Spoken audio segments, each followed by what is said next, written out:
Assalamualaikum warahmatullahi wabarakatuh. Eee, saya Arum Sari, saya, eee, alumni kehutanan juga angkatan 2000. Awalnya saya tertarik untuk bikin cantelan ini karena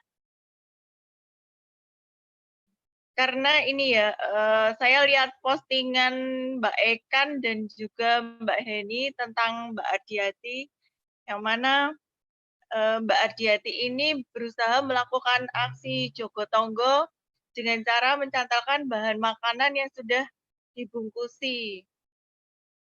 Kemudian siapa orang yang membutuhkan boleh ambil dan juga yang mau berpartisipasi itu boleh ikut nyantel ke.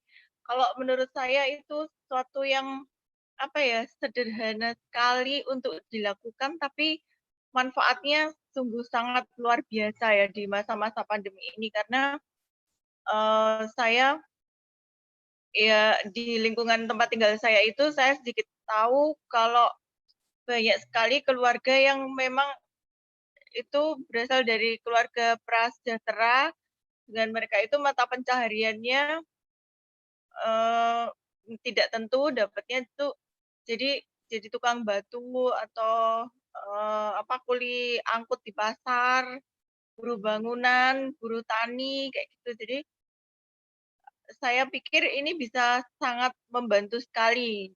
Terus kemudian saya baca postingan dari Mas Tomo, waktu itu Mas Tomo woro-woro, "Ayo Jogja siapa lagi yang mau bikin cantelan?" Gitu. Terus saya langsung nyaut untuk, "Iya saya mau," gitu.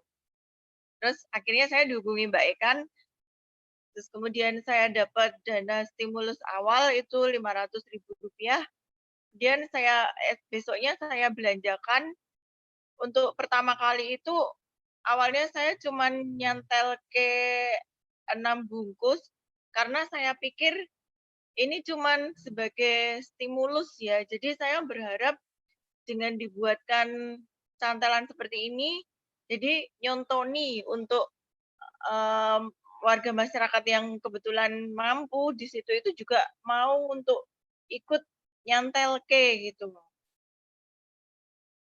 Next, tapi ternyata meskipun respon warganya bagus, itu partisipasi warganya untuk awalnya saya bikinnya di Jengkelingan di Sidoarum nggih. Nah itu partisipasi warganya kurang, jadi kebanyakan mereka itu cuman ngambil, tapi tanpa, tanpa ikut nyantel kayak gitu loh. Cuman ya ya sudahlah mau gimana lagi, wong memang daerahnya bisa dibilang minus gitu nggih. Next. Nah, dalam perjalanan cantelan ini, justru donasi yang masuk itu bukan dari, warga setempat, tapi justru dari teman-teman baik dari Kagama maupun non-Kagama. Jadi donasi yang masuk itu sekitar 15.350.000. Terus selain donasi uang, itu saya juga menerima donasi berupa bahan pangan yang lain ya, ada mie, telur, minyak, beras, sayur mayur, terus lauk itu, eee, wader crispy, terus bandeng, terus selain itu juga saya menerima donasi berupa hand sanitizer, masker, dan juga, barang-barang yang lain ya banyak sekali. Itu saya bikin cantelan selama 42 hari. Dengan jumlah cantelannya lupa nggak, belum saya kalkulasi lagi, tapi sekitar 1.000-an lebih, ya. Menurut saya program cantelan ini, sangat baik karena bisa digunakan untuk mengedukasi masyarakat, baik tentang asupan gizi dari bahan pangan yang sederhana dan juga murah ya, karena, dalam satu kantong cantelan itu kalau saya kalkulasikan plus minus itu 15.000, itu sudah cukup untuk, makan sehari satu keluarga ya. Itu isinya beras, lauk pauk, dan juga ini, sayur mayur. Terus selain tentang gizi juga apa namanya, kita bisa mengedukasi tentang pola hidup sehat ya. Di sekarang ini kan baru gencar-gencarnya dipromosikan, harus ya, nggak cuma dipromosikan, pakai masker, cuci tangan, jaga jarak itu. Tapi untuk di lokasi pertama itu saya sangat-sangat kesulitan untuk menerapkan yang 3 terakhir itu, yaitu pakai masker. Itu ya, gimana ya, warganya itu sudah diperingatkan berkali-kali, bahkan saya sampai memasukkan masker ke dalam cantelan itu, tapi juga tiap mengambil itu nggak pernah dipakai. Sementara untuk ngeleke atau untuk mengingatkan terus-terusan itu, saya pakai wo juga, karena itu hitungannya masih tetangga, jadi kenal baik gitu loh. Semakin kenal baik kayaknya semakin ewo ya untuk ngeleke yang kayak gitu. Terus dan juga cuci tangan sama jaga jarak itu juga sulit banget untuk ini ya, untuk diterapkan gitu loh. Mereka seringnya ya walaupun sudah diingatkan itu tetap saja bergerombol. Bahkan ketika mereka nunggu saya untuk nyantel kayak itu, mereka sudah bergerombol di teras-teras tetangga. Itu yang dalam perjalanan saya juga merasa agak ganjel, ini gimana untuk apa namanya, untuk mengedukasi warganya. Nah,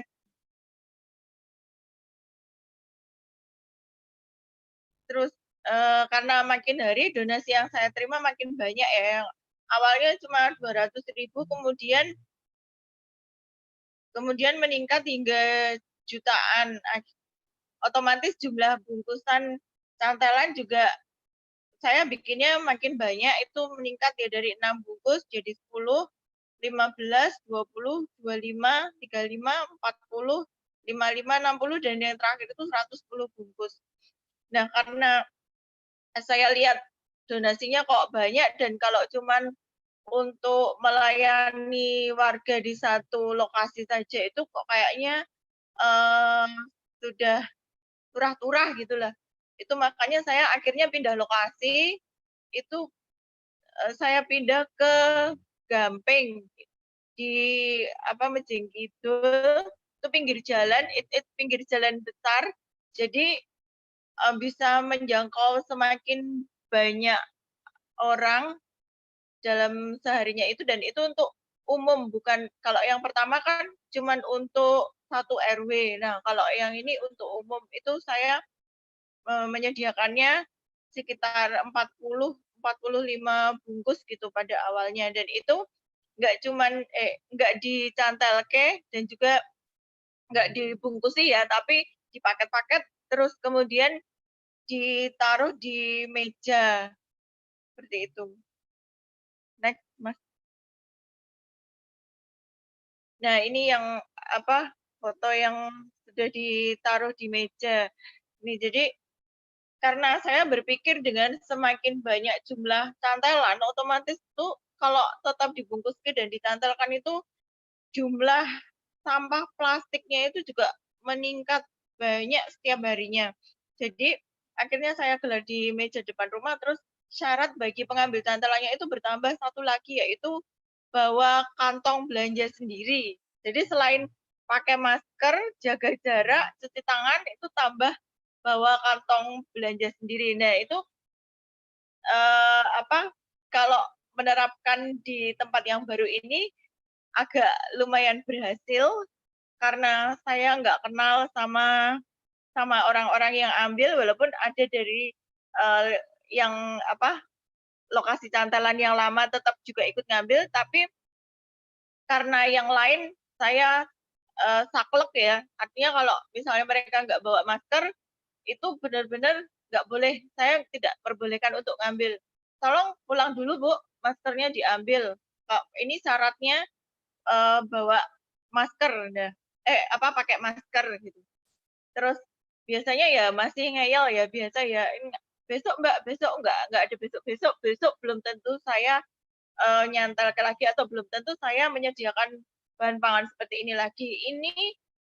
Rezeki ini rezeki baik, insya Allah berkah, dan ini cuman ditukar dengan syarat yang sudah ditentukan, itu pakai masker, cuci tangan, jaga jarak. jenengan kalau misalnya punya rezeki lebih boleh ikut berdonasi, tapi kalau misalnya boten ya pokoknya syarat untuk mengambil rezekinya itu cuman dengan 3 itu, 4 sama bawa kantong belanja sendiri. Terus dalam waktu 15 hari saya menggelar warung ikhlas di depan ruko saya ini, alhamdulillah kalau saya lihat ya sekitar 90% tertib nggih. Kalau awal-awal itu yang hari pertama, hari kedua itu karena belum banyak yang tahu, mereka nggak pakai masker masih saya bagi masker gratis. Tapi kalau untuk yang mereka hari berikutnya sudah ambil lagi tidak pakai masker ya memang saya tegasi. Jadi monggo silahkan maskernya diambil dulu. Terus ada satu lagi sebenarnya selain itu adalah tidak boleh membawakan orang lain. Jadi ambil untuk dirinya sendiri atau untuk keluarganya, tapi nggak boleh ambil 2 paket terus dengan alasan saya bawain si A, si B gitu. Saya memang tegas ya, kalau mereka butuh, monggo rezekinya dijemput sendiri, harus ke sini sendiri. Karena nanti kalau satu diperbolehkan, yang lain juga akan alasannya sama gitu. Kalau memang ada yang benar-benar tidak mampu, misal itu sudah lansia atau gimana dan benar-benar tidak bisa sampai ke sini, tolong saya diberitahu lokasinya di mana, saya diantarkan nanti saya sendiri yang akan ke sana untuk mengantarkan paketan bahan pangan tersebut. Terus akhirnya mereka ya manut-manut aja. Terus selain itu donasi partisipasi dari warga yang ambil di lokasi baru itu bagus ya. Jadi saya sediakan kotak donasi itu tiap harinya mesti isi sekitar 65 ribuan, ya kadang-kadang 50 kayak gitu. Itu ada yang ada koin-koinnya itu sampai Rp100, Rp200 itu banyak banget. Terus ya udahlah ya nggak apa-apa tetap saya openi, saya ikat saya isolasi per 10-10 kayak gitu. Pokoknya tetap saya hargai lah. Itu tapi sudah ada sudah ada keinginan untuk mereka juga tidak cuman ngambil tapi juga ikut nyengkuyung program tersebut. Next, Mas.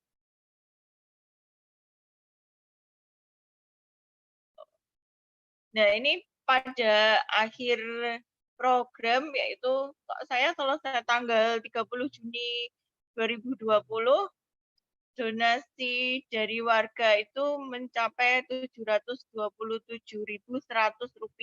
Itu yang benar-benar ada di kotak donasi itu. Next. Nah, ini yang pada hari terakhir itu saya bikin 110 paket itu saya wadahi keranjang bambu, jadi tetap nggak pakai kresek. Itu yang ditaruh di depan rumah saya di meja itu 70, terus yang 20 lagi untuk dicantelkan di Kleben, tempatnya Mbak Tias. Kemudian yang 10 itu di Sidokarto, itu lokasinya Mbak Rani. Next.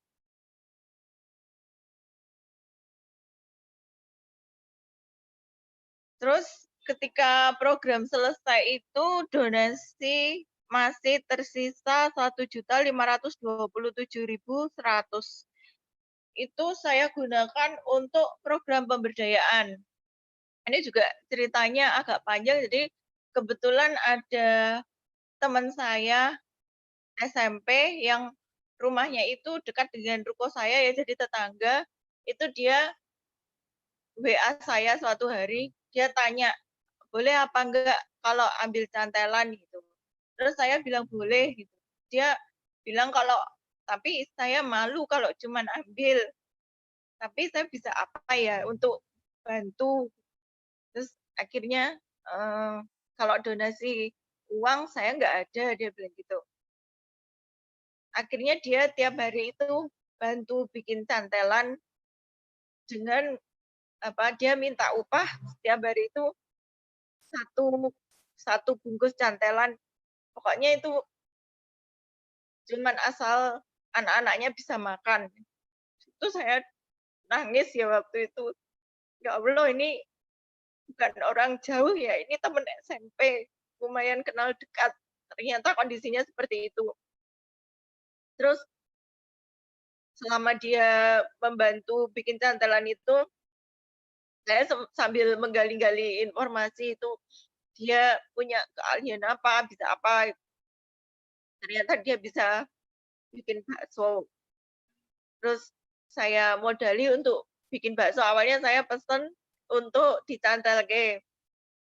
Ternyata baksonya kok enak gitu. Terus saya pesen untuk diri sendiri.